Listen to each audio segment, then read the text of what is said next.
السلام علیکم۔ Diverse media کے ناظرین، آپ کو ایک بار پھر خوش آمدید۔ آج ہم پھر اس موضوع پہ بات کریں گے کہ جس طرح بحیرہ عرب میں گزشتہ کئی دنوں سے یہ خبریں گردش کر رہی ہیں کہ وہاں جو سائیکلون بنا تھا اور اس کے اثرات جو ہے وہ جو خاص طور پر دو ممالک تھے، بھارت اور پاکستان، اس میں سامنے آ سکتے ہیں۔ تو یہ جو طوفان تھا یہ آج 18 مئی کو جو بھارتی شہر ہے گجرات، ان کے ساحل سے جو ہے وہ ٹکرا گیا ہے۔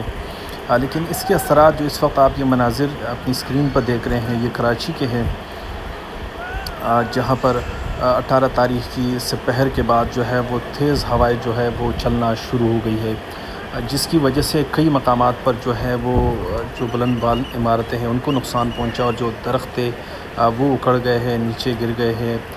کئی گاڑیوں اور موٹر سائیکلز جو ہے وہ ان کے نیچے آ گئے ہیں، جس کے لیے پھر پولیس اور دیگر فورسز کو کارروائی کرنی پڑی سڑکوں سے خاص طور پر، اور ان گاڑیوں کو وہاں سے نکالنے میں۔ یہ جو بلڈنگ ہے یہ کراچی میں ایک نجی بینک کا ہے، UBL کا یہ بلڈنگ ہے، جس پہ تیز ہواؤں کی وجہ سے جو اس پر سائڈ کی جو چادریں لگی ہوئی تھی وہ اکھڑ کے نیچے آ گئی ہے۔ کئی گاڑیوں کو جو ہے اس کی وجہ سے جو ہے وہ نقصان اٹھانا پڑا۔ 18 تاریخ کی شام گئے تھے، تقریباً 1 گھنٹے تک یہ طوفان کا جو سلسلہ تھا، تیز ہواؤں، گرد ہواؤں کی سلسلہ جو ہے وہ جاری رہا۔ شہر میں ایک مٹی کا طوفان جو برپا رہا، جو حد نگاہ تھی وہ بھی کم ہو گئی تھی، اور لوگ جو ہے وہ کافی خوف و ہراس میں رہے۔ اس تمام صورتحال میں خاص طور پر کئی علاقے جو ہے وہ بجلی سے بھی محروم ہونا پڑا ان کو۔ کئی مقامات پر ٹرانسفارمر جو ہے وہ گر گئے ہیں، جو گریڈ اسٹیشن تھے وہ بند ہو گئے ہیں۔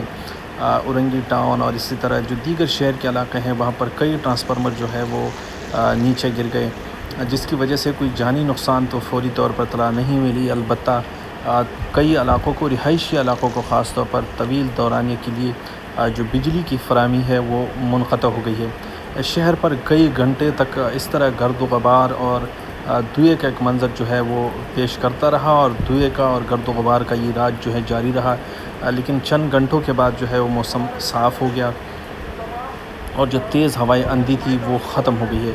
اس تمام صورتحال میں خاص طور پر جو کراچی کا ٹیمپریچر تھا، جو گزشتہ 2 دنوں سے 40 اور 45 ڈگری سینٹی گریڈ کے درمیان تھا، اور حبس کا ماحول تھا، ہیٹ سٹروک کا خطرہ تھا، شدید گرمی تھی، تو وہ ٹیمپریچر جو ہے وہ کم ہو گیا، اور شہر کا جو ٹیمپریچر ہے جو گرمیوں میں عموماً 35-36 ڈگری سینٹی گریڈ تک رہتا ہے وہ کم ہو گیا۔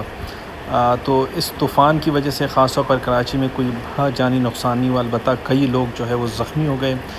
بلند بالنگ عمارتوں کی چادریں گرنے سے، سائن بورڈ گرنے سے، درخت گرنے سے، گاڑیوں کا لوگوں کا جو ہے وہ کافی جو ہے وہ نقصان اٹھانا پڑا۔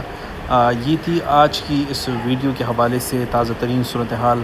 نے کہا کہ ہم اپنے ناظرین کو جو سمندری طوفان تھا جو بھارتی شہر گجرات سے ٹکرا گیا، لیکن سندھ کے ساحلی علاقوں میں بارشیں ہوئی، البتہ کراچی میں ہلکی بارش کے ساتھ گرد ہوائیں جو ہے وہ چلی گئی ہے۔ بہت بہت شکریہ۔